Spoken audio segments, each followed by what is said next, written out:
इस बारात के साथ रुख करते हैं बारिश का। तो मौसम विभाग ने 18 राज्यों में बारिश का अलर्ट जारी कर दिया है। महाराष्ट्र में बारिश का रेड अलर्ट जारी किया गया है। असम की बात करें तो अब भी लाखों लोग बाढ़ की वजह से प्रभावित हैं। उत्तराखंड में भी तेज बारिश का कहर है। उत्तराखंड में कई जगहों पर लैंडस्लाइड है।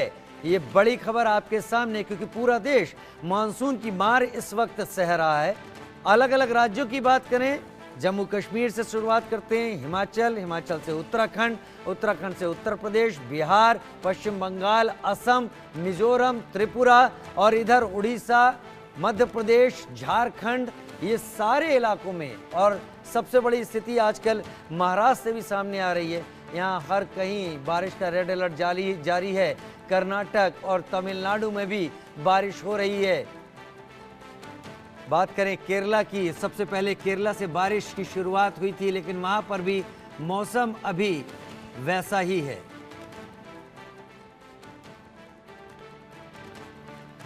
तो दिल्ली एनसीआर में अगले एक हफ्ते बारिश के साथ ही यमुना का जलस्तर बढ़ने की भी आशंका है।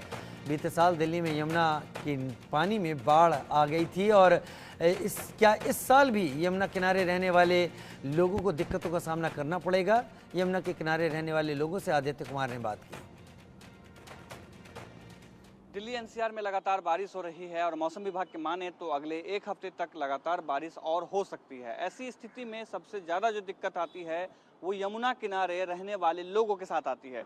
मैं अभी मौजूद हूँ यमुना नदी के किनारे में और अभी ये पानी देखेंगे, जो बारिश के बाद पानी का जो स्तर है वो बढ़ गया है। ये पहले बहुत अंदर हुआ करता था, लेकिन जैसे जैसे बारिश हुई है, कल भी बारिश हुई है और आगे भी होने की आशंका है, उसके बाद पानी की जो स्तर है वो पानी की स्तर यहाँ बढ़ गया है। उसके बाद सबसे ज़्यादा दिक्कत होने वाली है यमुना किनारे में रहने वाले लोगों के साथ में, क्योंकि पिछले साल हमने देखा था कि दिल्ली के जिस तरीके से दिल्ली के किनारे यमुना नदी ने जिस तरीके से आतंक मचाया था, जिस तरीके से बाढ़ का पानी पूरे दिल्ली में प्रवेश कर चुका था और स्थिति भयावह हो चुकी थी, उसके बाद यह सवाल उठता है कि अब यानी कि एक साल बाद ठीक क्या स्थिति होने वाली है, क्या तैयारी है लोकल लोगों की जो यमुना नदी के किनारे रहते हैं या यमुना नदी के किनारे अपना गुजर बसर करते हैं। हमारे साथ कुछ लोग हैं यहाँ से, हम इससे जानते हैं। सबसे पहले आपसे शुरू करते हैं, सर क्या है तैयारी इस बार, क्योंकि पिछले साल हमने बाढ़ की स्थिति देखी, इस बार की क्या स्थिति है? सर मेरा नाम पंकज है और वैसे लोग मेरे को पंकज यमुना सेवक के नाम से जानते हैं। अभी जिस जगह आप हो ये निजामुद्दीन घाट है। निरंतर मैं यहाँ सेवा करता हूँ और सरकार की जो व्यवस्थाएं हैं वो ऑलमोस्ट कुछ भी नहीं है। जो लोग यहाँ अपनी ज़िंदगी गुजार चुके हैं, कभी फ्लाईओवर यहाँ बनेगा, कभी फ्लाईओवर वहाँ बनेगा, उसके नाम पे कभी इनको वहाँ शिफ्ट किया जाता है, कभी यहाँ शिफ्ट किया जाता है और उसके बाद जब बाढ़ की स्थिति आती है तो इनको यहाँ से भगाने के काम करते हैं। सरकार के पास इनके लिए कोई इंतज़ाम नहीं है, कोई इनके लिए मौलिक अधिकार नहीं है और जब भी बाढ़ आती है हमारी दिल्ली ख़त्म हो जाती है। अच्छा, मैं जानना चाहूँगा कि क्या यमुना नदी जब भी बाढ़ आती है तो क्या पहले प्रशासन आकर के आप लोगों को कहती है कि आप लोग से साफ यहाँ से इधर से या कहीं शिफ्ट कर जाइए या इस तरह के कुछ भी इस तरीके का कोई बातचीत कही जाती है? ऐसा कुछ भी नहीं कहा जाता है। ऑलमोस्ट वो रातों रात आते हैं, कहते हैं इसको खाली करो खाली करो खाली करो। लोग आनन फानन में अपना कुछ सामान छोड़ के चाहे कुछ सामान लेके अपना किसी भी तरह यहाँ से निकल जाते हैं। और सरकार की अगर इस पे कोई व्यवस्था हो, जैसे माँ यमुना जी पे अगर ये कोई उचित व्यवस्था करें तो मैं नहीं समझता हूँ जो इनके लिए कोई बड़ी बात है, लेकिन ये कोई व्यवस्था करके ही तैयार नहीं है।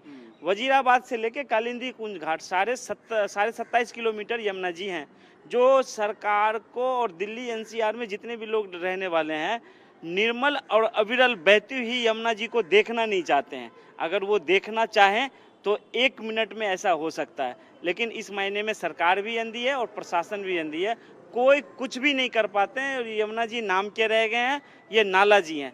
दिल्ली ऐसे राजधानी शहर में यमुना जी लुप्त हो रही हैं, गायब हो रही हैं, ये बहुत ही दुखद बात है। बाकी मैं कुछ भी नहीं कहूँगा इसके अलावा। यमुना जी के लिए लोगों ने कितने बड़े बड़े वादे किए थे, जो सबसे पहले मैं डुबकी लगाऊंगा, आज डुबकी लगाने वाले कहाँ हैं? सही बात है। और मैं आपको दिखाऊं कि दर्शक को दिखाएं कि ये जो आप देखेंगे यहाँ सैकड़ों की संख्या में झुग्गियाँ बनी हुई हैं, हजारों की संख्या में लोग रहते हैं, तादाद यहाँ पर जो है लोग आबादी यहाँ पर रहती है।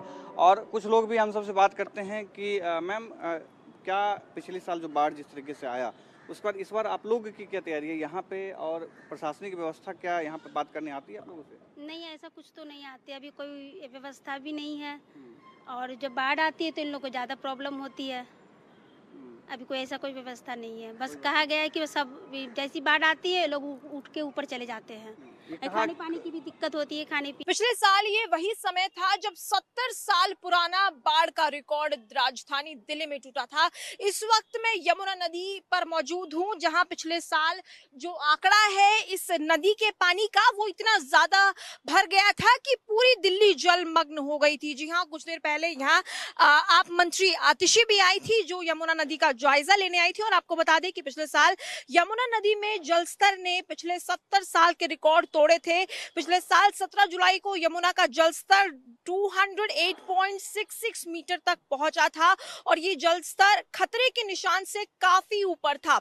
और इस बार की अगर बात की जाए, हालांकि पानी इस वक्त ज्यादा नहीं दिख रहा, हालांकि आपको दिखेगा कि फ्री फ्लो जो है वो वाटर का हो रहा है, लेकिन जो जलस्तर है वो इस साल काफी कम है। हालांकि अगर पहाड़ी इलाकों की बात की जाए, चाहे हिमाचल हो, उत्तराखंड हो, वहां भरपूर बारिश जरूर हुई है, लेकिन दिल्ली तक हालांकि अभी इसका पानी नहीं आया है। और आपको देखेगा पीछे पैरामीटर्स भी पूरे के पूरे सेट कर रखे हैं, क्योंकि पिछली बार 208 का जो आंकड़ा है वो पार हो गया था। और इस बार की अगर बात की जाए, क्योंकि देखिए ये वही पुल है जिस पर यमुना नदी बनी हुई है, यहाँ से लोगों की आवाजाही भी हो रही है, लेकिन अभी जो है इसका जो स्टेटस है वो सेफ फिलहाल नजर आएगा। क्योंकि देखिए पिछले साल जिस तरीके की सिचुएशन हुई थी उसको मॉनिटर करने के लिए राजस्व मंत्री आतिशी भी यहाँ पहुंची, क्योंकि देखिए यमुना नदी का ये वही इलाका है जो सबसे लो लाइंग इलाका है और यहाँ लोगों का टाइम से इवैक्यूएशन हो पाए उसका जायजा लेने के लिए भी मंत्री आतिशी यहाँ पहुंची थी। क्योंकि पिछले साल ये भी आरोप लगा था कि हथनीकुंड बैराज से 1 लाख क्यूसेक से कम पानी छोड़ा जा रहा है।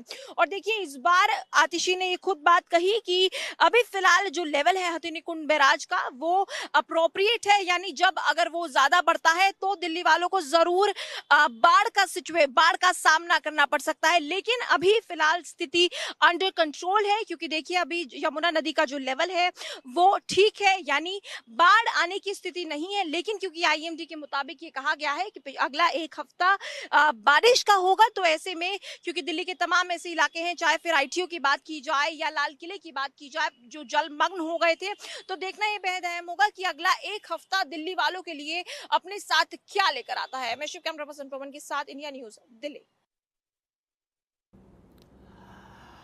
उधर अयोध्या में सरयू नदी का जलस्तर लगातार बढ़ रहा है। सरयू खतरे के निशान से 27 सेंटीमीटर ऊपर बह रही है। ग्राउंड जीरो से हमारे सहयोगी अनिल मिश्र की ये रिपोर्ट। पहाड़ी क्षेत्रों में हुई भीषण बरसात, वहीं पर नेपाल के बैराज द्वारा छोड़े गए पानी की वजह से सरयू का जलस्तर तेजी से बढ़ने लगा है। आलम यह है कि आज सरयू खतरे के निशान से 27 सेंटीमीटर ऊपर बह रही है। मैं आपको तस्वीरें दिखाना चाहूंगा। ये यहाँ पर गेज लगा हुआ है जिससे सरयू के जल को मापा जाता है, जो कि जो जल आयोग है उसने जो निर्देश दिया है उसमें साफ तौर पर बताया गया है कि जो सरयू का जलस्तर है वो जो सामान्यतः होता है उससे काफी ऊपर, यानी डेंजर जोन से 27 सेंटीमीटर ऊपर बह रही है। और जो लगातार सरयू का जलस्तर लगातार बढ़ता सा जा रहा है। आपको तस्वीरें दिखाता हूँ कितनी तेजी के साथ तीव्र जलधारा बह रही है माता सरयू की। तो वहीं पर श्रद्धालु जो दूर दराज से चलकर आए हैं अयोध्या में स्नान करने के लिए, दर्शन पूजने के लिए, उनको भी गहरे पानी में जाने से रोका जा रहा है। फ्लोटिंग बैरियर लगाया गया है जिसके नीचे एक नेट लगाया गया है कि कोई भी श्रद्धालु नहाते वक्त गहरे पानी में न जाने पाए। वहीं पर जो जल पुलिस है, एसडीआरएफ है, लगातार मौके पर है और निगरानी कर रही है। आपको बताते चलें, जिस तरह से पहले श्रद्धालु अयोध्या पहुंचा करते थे तो यहाँ पर वो बोटिंग किया करते थे, नौका विहार किया करते थे, लेकिन अब जिस तरह से सरयू ने रौद्र रूप अख्तियार किया हुआ है, जो लगातार सरयू का जलस्तर बढ़ रहा है और लगातार तीव्र गति से सरयू का जलस्तर बढ़ता सा जा रहा है, जिसको देखते हुए जो नौका विहार था उसको पूरी तरह से ब्रेक कर दिया गया है। जो नाविक थे उनको एक इंस्ट्रक्शन दिया गया है कि जब तक सरयू का जलस्तर रौद्र रूप में है तब तक कोई भी अपनी नाव सरयू की जलधारा में नहीं उतारेगा। वहीं पर ग्रामीण अंचल के जो किसान होते हैं जो अपनी नाव को लेकर नदी से इस पार से उस पार जाते हैं, उनको भी एक सख्त हिदायत दी गई है कि इस वक्त सरयू रौद्र रूप में है, ऐसे में गलती ना करें, नाव ना उतारें नदी के बीच में, नहीं तो बहुत बड़ी अनहोनी हो सकती है। लगातार जिम्मेदार मॉनिटरिंग कर रहे हैं। वहीं पर जिलाधिकारी नीतीश कुमार की माने तो उनका कहना है कि बाढ़ की विभीषिका से निपटने के लिए पूरे इंतजाम हैं। जो टेंडर की प्रक्रिया थी, चाहे टेंट की रही हो, राशन की रही हो, अन्य जो भी रही हो, उसकी सारी प्रक्रिया पूर्ण कर ली जा चुकी है। और जो हमारी पुलिस चौकियां हैं, जो हमारी जल पुलिस की चौकियां हैं, वो लगातार मॉनिटरिंग कर रही है कि कहीं से भी कोई चूक ना होने पाए। अगर कहीं से भी अगर जलस्तर में इजाफा देखा जाता है, जहां पर लोगों के जनजीवन को प्रभावित करता है, वहां पर तुरंत रेस्क्यू करके उनको जो सुविधाएं हैं मुहैया कराई जाएंगी। इंडिया न्यूज के लिए अनिल मिश्रा, अयोध्या। अयोध्या से रुख कर लेते हैं बिहार का। जी हाँ, यहाँ से बड़ी खबर आ रही है उत्तर बिहार के लिए।